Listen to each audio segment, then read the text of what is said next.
Well, Alex, you're going to take us into Ukraine, really. So this is what I see as an overview of what started to happen. Tell us what you found. In summary, opinion pieces left, right, and centre, including in the Western European mainstream, are admitting that the Ukraine war is unwinnable. So first of all, from an old left, long-time critical perspective, carried in the Cradle, which specifies an excellent Middle East coverage, including what British intelligence and security apparatuses do there. But this time they're carrying an opinion piece regarding Ukraine, written by Pepe Escobar, known to, I think, many of our viewers and listeners as a geopolitical commentator. The opinion piece here is called "A Panicked Empire," meaning the West and the US in particular, tries to make Russia an offer it can't refuse. And the subheader says that they have realized that NATO's war with Russia will likely end unfavorably, and therefore the US is test driving an exit offer, which Moscow is unlikely to take. So we see, I won't read the whole of this text, but the idea seems to have been that the CIA, which largely handles the Washington Post, and the State Department, the Foreign Ministry of the USA, which largely handles the New York Times, would put these opinion pieces out, saying that it's time to slow the Russians down and stop Ivan from thinking that he can just go on and do a large offensive as the freeze continues in February, simply because he can.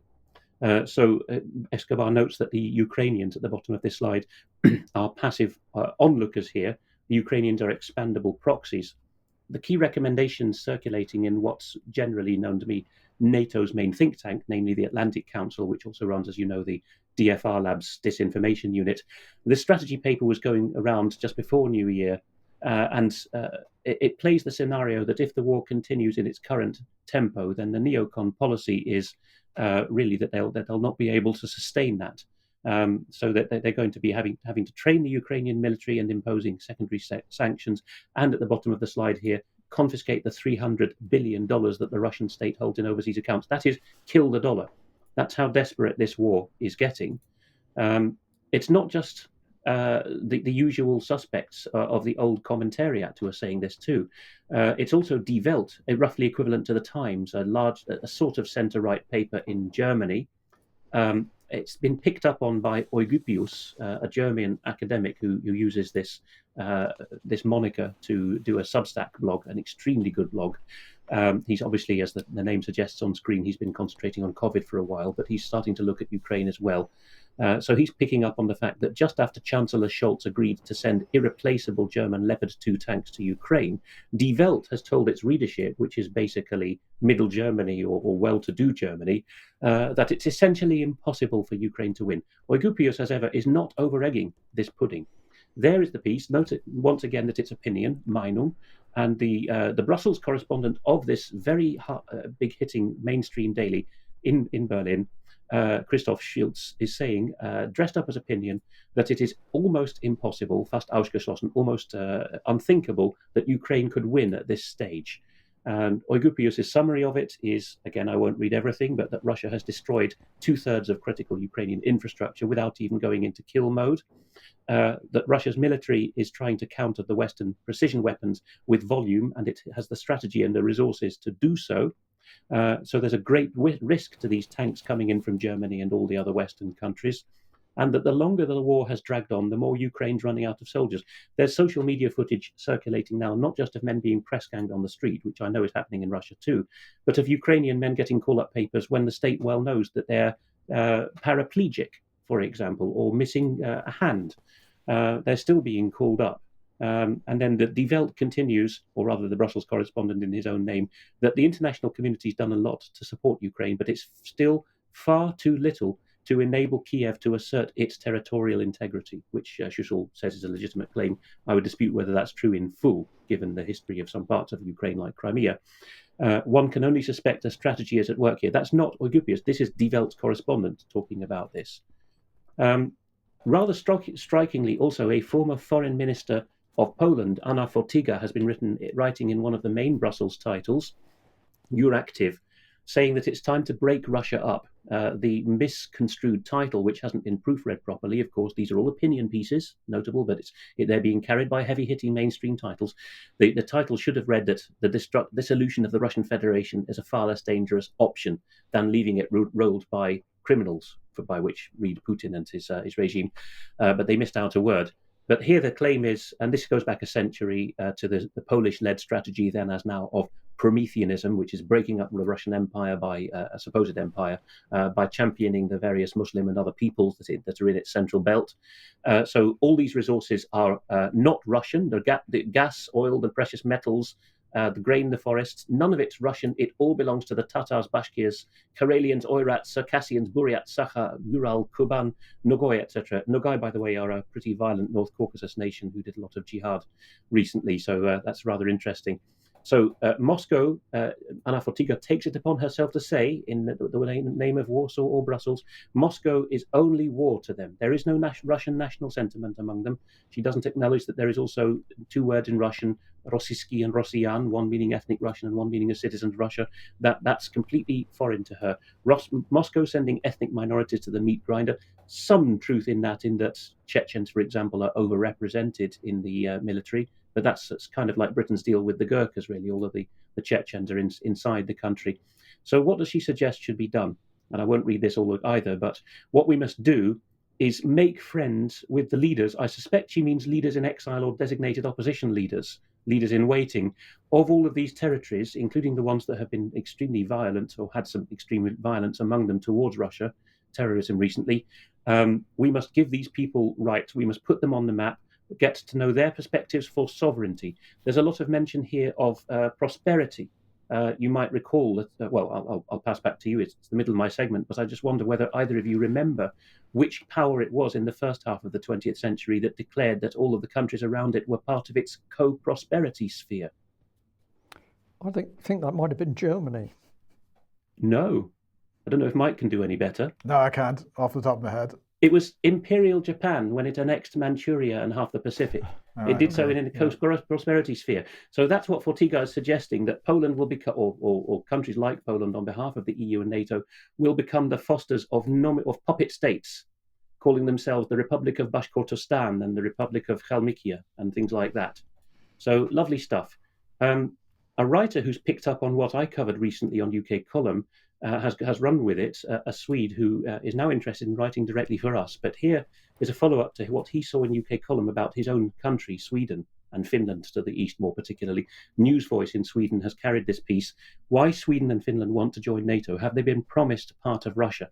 Now, Russia is such a staggeringly big country, especially when given a polar projection such as this map, that you hardly notice, and it's obscured by the headline there, that the Cyrillic letter F for Finland is up in the top left-hand corner of that map, showing that Finland would, according to this view, which was hung up in the, we'll show who it was done by, the, I'll just go forward to show you that, Major General Budanov, the head of the Ukrainian Military Intelligence Service, had this map hanging in his office, as I recently covered, and he refused to answer questions about what it would mean, but it would suggest that the Ukrainians are planning to be involved in the carve-up of Russia. People might not have noticed that Finland. So at a European map scale and centre, the News Voice article has gone to show what this would mean. Basically a doubling of Finland to well beyond its Second World War borders, because of course Russia took a slice of its east at the end of the Second World War. But it's suggesting that Sweden is in on this as well, because Sweden used to rule Finland until the Russians took it over. So this is, all to play for, shall we say. I know it's kooky stuff, but it is being bandied about. It also shows that UK Column influence is growing, in that people are noticing this through their own through our coverage.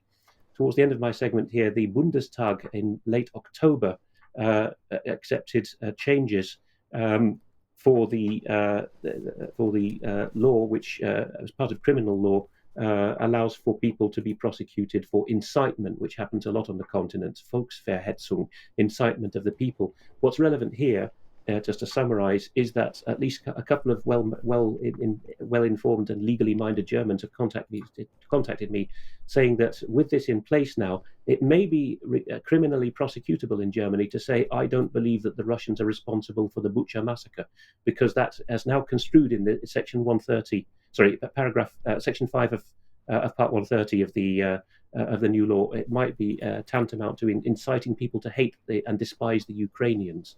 One more slide from me, which is that the French have now started sending artillery, canon in French, but basically we would call it long-range guns or artillery, to the Ukrainians. 12 of these Caesar systems, I don't want to put Brian in the spot, but as he's a sea rather than a land power man, but there's already been 18 of them being operated in Ukraine since summer. They're going to get an extra 12 of these Caesar artillery systems in Kyiv, courtesy of France. Separately, the French and Australians have teamed up to supply an unspecified quantity of 155mm ammunition to the Ukrainians. But without the systems to fire them and the men trained to operate them who can stay alive, I don't know what use that will be.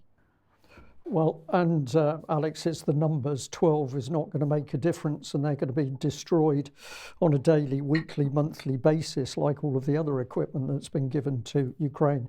But what I'd like to thank you for that excellent summary there.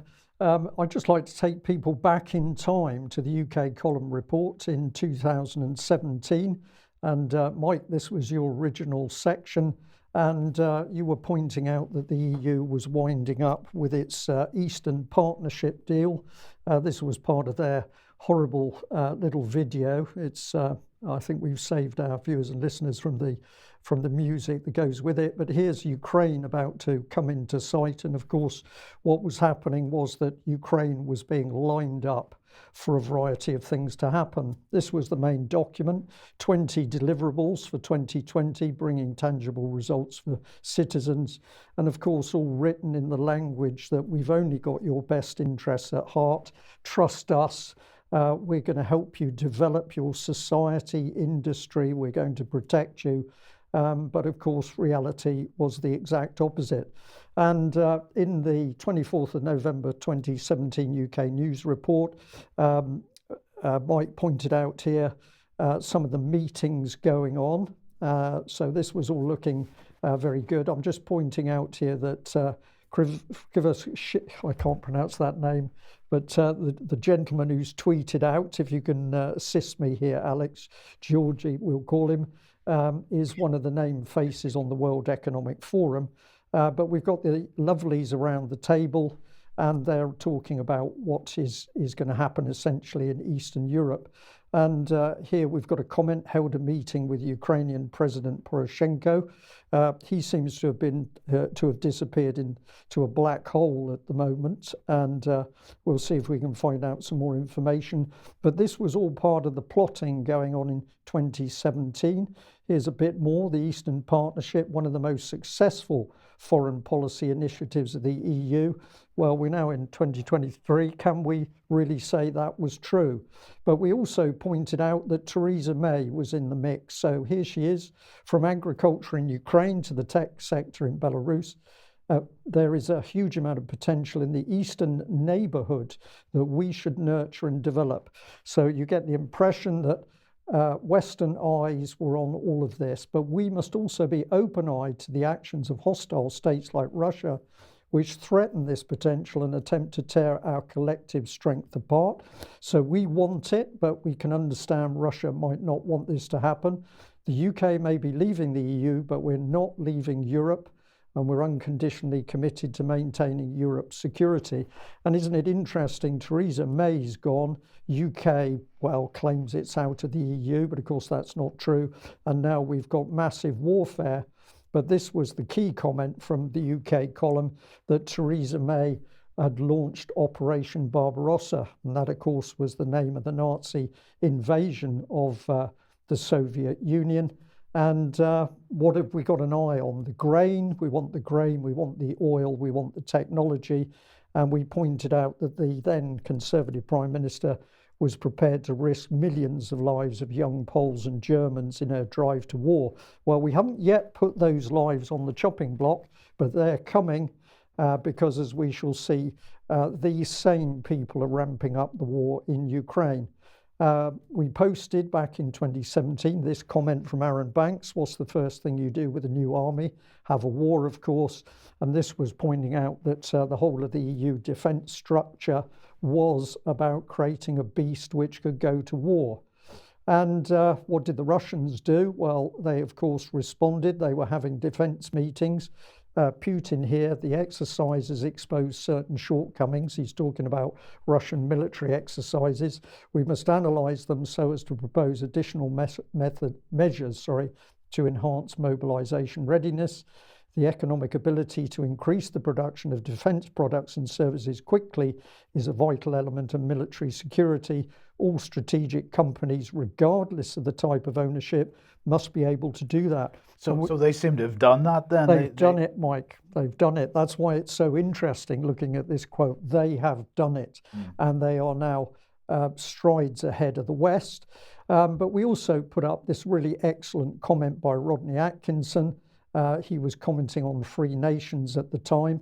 He said the political obscenity of the week is Boris Johnson's disgraceful attempt to compare Vladimir Putin's 2018 World Cup with Adolf Hitler's 1936 Olympics, i.e. giving legitimacy to a fascist dictator.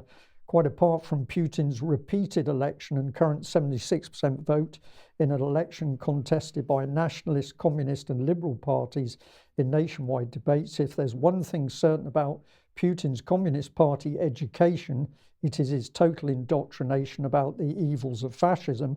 And Rodney went on to say this: if anyone can be compared with Nazi Germany, it's NATO and the EU, who funded the overthrow of the democratically elected Ukrainian government, helped organize Russophobia extreme nationalist movements, which have so far, remember he's talking in 2018, led to the deaths of 10,000 Russian-speaking Ukrainians and Russians in eastern Ukraine, and which has destroyed the democratic constitutions of countries freed from the Soviet Empire.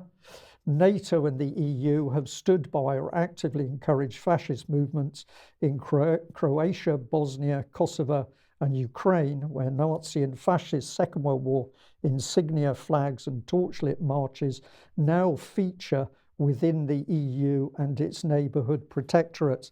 Alex, just to come back to you very briefly on that, but it seems to me that particularly with the hindsight, looking back to 2018 and Rodney Atkinson, he was absolutely on the money.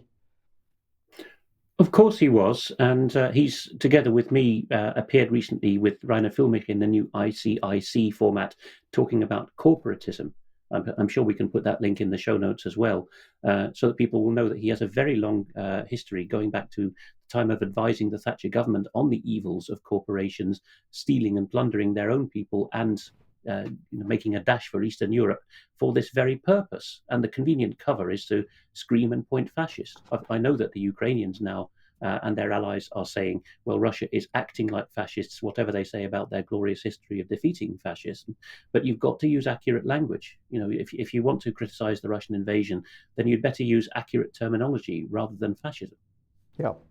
Well, thank you for that. Well, let's just have a look at a little video, which has been around for a couple of days, but I think since Rodney Atkinson brought in Boris Johnson, let's have a look at Boris. Is he a man or a child? I don't know. The audience can decide. But Boris saying that Putin had threatened him. He said, Boris, you say that Ukraine is not going to join NATO anytime soon. He said it in English, anytime soon. What is anytime soon? And I said, well, it's not going to join NATO for the foreseeable future. You know that perfectly well.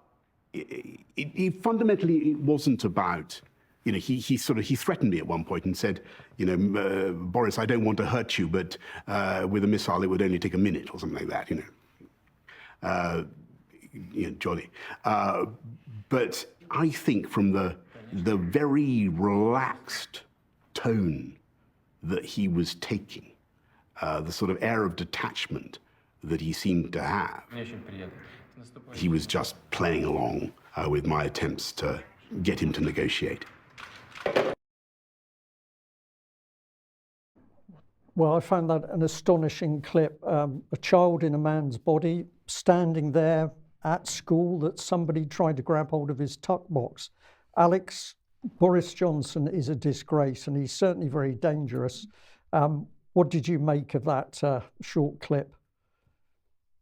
Disingenuous.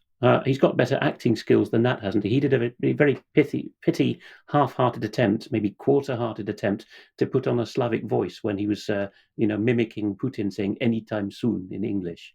It's just pitiful stuff. I know, indeed. Well, where has it led? It's led to this, because Boris Johnson's been off to the States and he's calling for more weapons, bizarrely fighter jets. Those are not going to stay in the air. But he's gone off. On what basis is Boris Johnson talking to the Americans about more weapons for Ukraine? We don't know. He's by the way, just before we move on to that, he's produced a little video clip this morning to camera complaining about Biden saying no about military jets, and the same with Rishi Sunak as well. Well, this is because Boris is too stupid to understand that F-16s are not going to achieve anything there apart from adding themselves to the scrap pile. But this man is dangerous. So what's happening now? Boris is followed up by report after report that the US is going to pump in more weapons, and the danger is longer range weapons. So we've got a number of reports here. Bloomberg, longer range artillery, part of the $2 billion in US aid for Ukraine. And well, if we come to UK MOD is getting very excited that the latest Ukrainian troops have arrived in UK to be trained on the Challenger tanks. Now, the reality is that those tanks are also going to disappear in the meat grinder. I'm using that term, but Alex, you had that term in an article that you've just read to the audience today. So these men arriving to be trained to fight on one of 14 tanks that are apparently going to stop the Russians. This is complete nonsense. But MOD also boasting in this latest little video clip here about what's been supplied. So Challenger 2 tanks. We've got Starstreak missile defences. We've got Remus unmanned underwater drones. And we've got bivy bags and waterproof clothing, etc. So this is the sort of stuff that's being pumped out by MOD in order to keep people's attention off the battlefield, where massive formations of Russian troops have now encircled Bakhmut, and they are breaking through Ukrainian defences, and they are causing huge casualties amongst the Ukrainians, huge casualties, because the Russian forces are now working extremely well together. They still have air cover. It's been quiet for a couple of days because the weather's been very poor in this area. There's been a lot of fog and mist, and this has prevented Russian aviation working. But the Russians are moving forward and they are smashing Ukrainian defences. MOD doesn't want to talk about this, but let's have a look at this little mod clip about providing supplies, basic supplies to Ukrainian soldiers who are now in UK to be trained. Listen carefully what is said about where these recruits come from. Give them boots, we give them combats, they get mugs, bags, socks, underwear, they get body armour, helmets, pretty much a normal kit issue for a British soldier as well. They come to us and we give them all of the stuff they need out in the field, so your liners, your roll mats and everything like that, like everything that we'd get in basic training. So when they get out there, they have the same effect of what we have. 2 pair of pelvic underwear. When we first started here, they were all already part of the military, so the morale was fairly high. They already knew what they were doing, so the training course was quite effective for them to just bring their skills higher. We are seeing a bit of a mixed bag now of volunteers as well as those that have already been in the military. Some have previous military experience, some have come straight from the street. We've talked to a few that one day they were an artist or working in a shop, and then the next they're here. So it is a combined effort from Ukraine. They're all very willing to be here and they want to help. They've been really good, yeah, like especially when you get like the interpreters as well, like you could have a laugh with them because you could say something and then they'll say it in Ukrainian and we all have a laugh together. It's like one, it doesn't matter that you can't speak a certain language, we're all together. So there's the admission that we've now got young Ukrainians simply been taken off the streets. They were an artist or something else. They have no military training. They're going to be given a few weeks training in UK, and then they're going to be sent onto the battle front. And where are they going? Well, let's put up a picture. I think this is Ugledar, but it could be Bakhmut. But this is where they are going to be put in trenches and decaying frontline positions where the Russians are simply shelling them to death. So utter destruction, 60,000 Russian shells per day, which of course the Ukrainians can't match, but the Russians also backing it with missiles and the aircraft delivered bombs. Ukrainian killed, well, reports are now coming in that 150,000 figure killed in action can no longer be true. I've heard quotes as high as 225,000, but at least 500,000 wounded. And I've got a little video clip here of what it is like to be shelled. It's not too dark, but for people to understand what these young Ukrainian recruits are facing, let's have a look at this clip. Це пізда, блядь. Та все нахуй. Диви, пізда. Навіть не треба старатися. Я їбу нахуй. Давай! So that's the reality that the BBC or the British Ministry of Defence doesn't want to talk about. Really untrained Ukrainian troops put in the front lines to be shelled to death. Now, this is a clip from Redacted. Credit to the Redacted team in America. They did an interview with the military man McGregor. Let's have a look at this first clip and see his response to Rob Bauer, the Netherlands admiral, who waxed lyrical about how we were to prepare for war while maintaining our civilian infrastructure. Let's see McGregor's response. In the battlefield is going up, and we saw in the pandemic with medical equipment and the material. So we need to increase the production in the defense industry, and now more and more that is a discussion that is ongoing in the nations, but it might also require some prioritization in terms of certain raw materials, certain production facilities that are required for defense production instead of for civilian production. If you know that in the first 4 years of the United States, in the United States in the Second World War, in the Ford factories, there was no civilian cars made, but only military production. So I'm talking about focus in the sense that we have to have this debate on prioritization. And that is, in a way, talking about a wartime economy, but in peacetime. And that's difficult, of course. So, Colonel, in one breath, he says that we're ready to take on Russia head on, while in another breath, he says we don't have the weapons to do it. It sounds like he's speaking out of both sides of his mouth. What do you make of that? Well, not a great deal. Let's be frank. If this is supposed to reassure your potential opponent of your readiness to defeat him, it's a pretty stupid statement. Frankly, I don't know what they're talking about, ready for a confrontation. The confrontation with Russia will not be in the mid-Atlantic. It's not going to be in the mid-Pacific. In other words, it's not going to be a naval war per se. And any of our surface vessels, and for that matter, even our submarines, can be tracked. Now, the nuclear submarines in deep water can't be easily tracked, but the surface vessels can. So the notion that somehow or another he's ready to do something strikes me as ludicrous nonsense. So that says it all, Mike. Ludicrous nonsense. Let's just look at the second part of that same clip to see what McGregor added. So in your piece, you talk about the readiness right now. And I like how you start. You say, this time it's different, that somehow they're telling us that it's going to be different, and NATO is not prepared to do this. We're running out of ammunition. Where do you think NATO goes from here?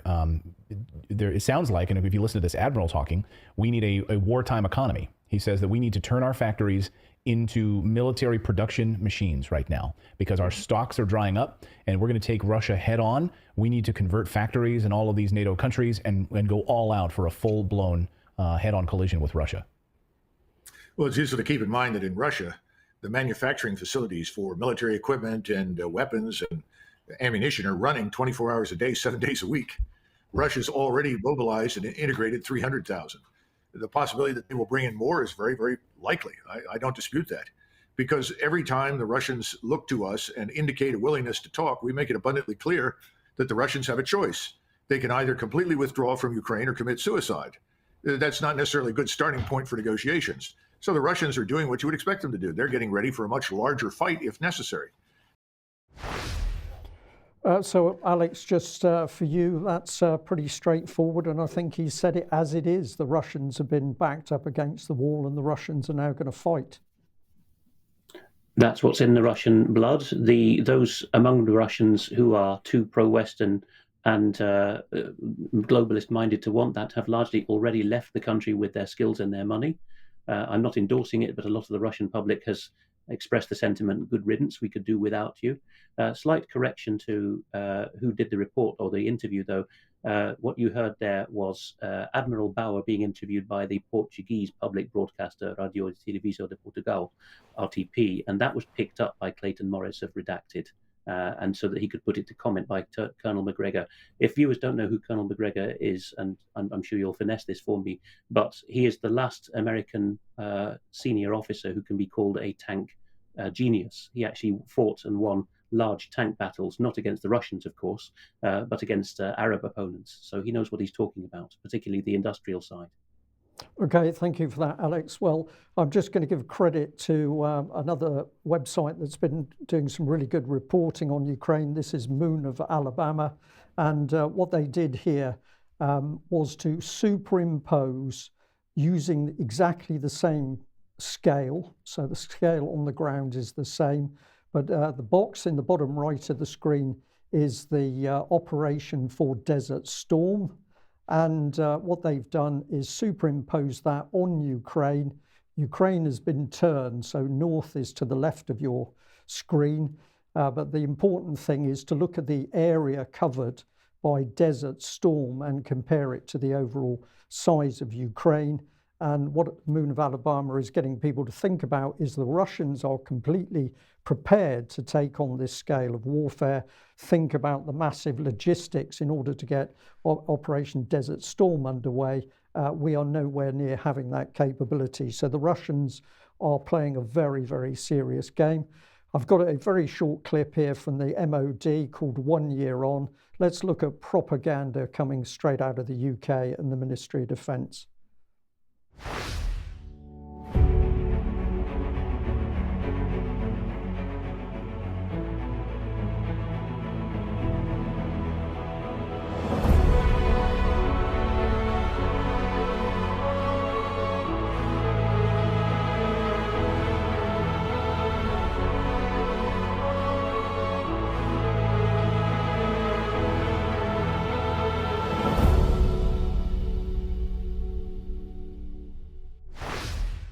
So it's all the nasty Russians, and let's finish up with this. This is intelligence update, and how are they dealing with the fact that the Ukrainians are now being destroyed on the battlefield? Well, defense intelligence simply ignores it. So it's talking about other areas of the battlefield like Kherson. It doesn't want to talk about what's really happening in the Donbass, and it's not reporting on the critical and intense fighting in Bakhmut, Chazov Yar, Ugledar, Mariinka, and other locations. And if we have a look at one here, well, what do? Russian units have probably conducted local probing attacks. Well, these are not probing attacks, these are the real deal. There is a realistic possibility that Russian military sources are deliberately spreading misinformation. Well, the reality is that it's defense intelligence spreading the disinformation and the misinformation as to the true state of the Ukrainian battlefield. But of course, we've got to accuse the Russians. And how does the BBC deal with the problem at the moment? They don't want to report it. So suddenly, all of the maps and the timelines have disappeared from the BBC, so they're going to lie to their viewers by omission. So troubled times in Ukraine, sympathy to the Ukrainian people as their troops are now absorbing massive losses, which of course the West could stop overnight. Alex. Yes, that's just commenting on the DIS piece there. It's getting worse and worse, isn't it? That for some weeks we've been noticing that the Defence Intelligence Service has been talking about things that are highly likely and that are at least military and hardware related or manpower related. And now you're showing us, Brian, that they're talking about things which have a realistic possibility of being so. And they're media space items about talking points. You know, if I'd mentioned that stuff to the Defence Intelligence Service in my time at GCHQ, I would have been laughed out of the building. But let's go on to what's been reported here by Zavtra, admittedly a hard nationalist, Alexander Dugin-style Russian outlet run by Alexander Prokhanov, who is quite a controversial figure in Russia.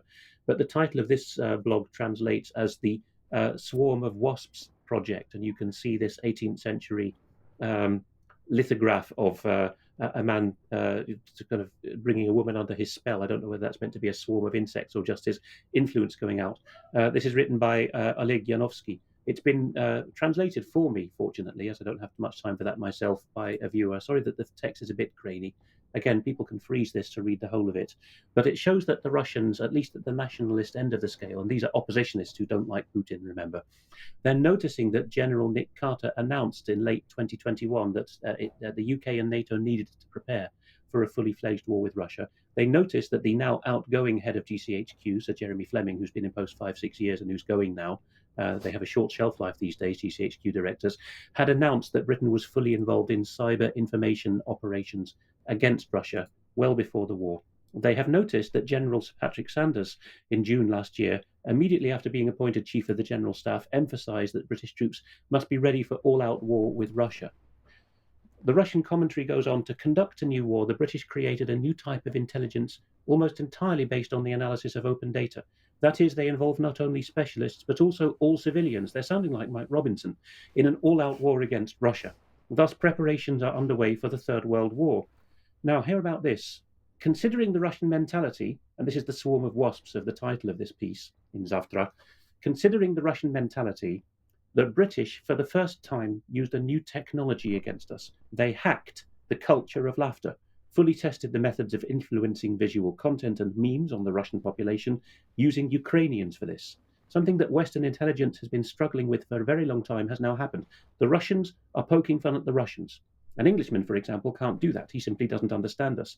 But since there's no mental difference, this is in the Russian nationalist view, no mental difference between the Russian and Ukrainian. I know that Ukrainians would violently disagree. There is at least structure. I think even the Ukrainian nationalists would admit that they know how the Russians think.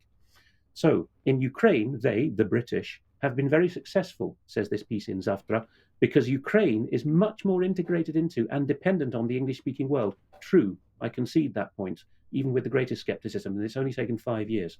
The new technologies of the British intelligence services, be it Sluzhby, not quite special services, have led to the fact that the Ukrainians, captured by them, have turned into a fanatical enemy of Russia, ready at any moment to become saboteurs with a blind conviction in victory over the so-called Russian world, Ruski Mir, which is this much derided view now that Russia has a sphere of influence.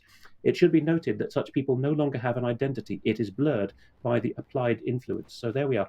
Britain using the Ukrainians as sock puppets to sap the Russians' confidence in themselves.